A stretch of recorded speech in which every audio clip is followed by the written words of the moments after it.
எப்ப பார்த்தாலும் என் பொண்டாட்டி எதிர் வீட்டுக்கார அம்மா கூட சினிமாவுக்கு போயிட்டே இருக்கிறா. அதை கட் பண்றதுக்கு ஏதாவது வழி இருக்கா? உனக்கு தெரியாத வித்தையா? சின்ன முடிச்சுக்கிறதாலும் சின்ன முடிச்சிருவேன். பெரிய கூண்டலே கிடைச்சிருக்கு, பின்னி பூ வச்சிருவே. எதிர் வீட்டுக்கார அம்மாவா? ஆமா, வீட்டுக்காரர் இல்லையா? இல்லங்க, ஆபீஸ் போயிருக்காரு. இப்ப தனியா தான் இருக்கிறீங்களா? அட நீ ஒண்ணு, நான் என்னய்யா? ஆமா, எங்க வந்தீங்க? ஒண்ணு இல்லைங்க, தங்கச்சி சினிமா கூட்டிட்டு போகலான்னு. உங்க தங்கச்சியை சினிமா கூட்டு போறதுக்கு என்ன ஏன் கேக்குறீங்க? அட நீங்க ஒண்ணு, ஏன் தங்கச்சி சொல்லலீங்க, உங்க சம்சாரம் மீனா சொன்னேன்.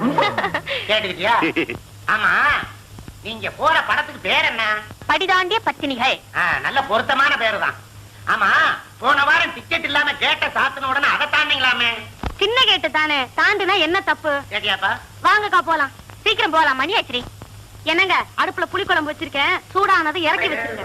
பாத்தியாப்பா, ஏனோ இப்படித்தான்ப்பா, சூடான உடனே நான்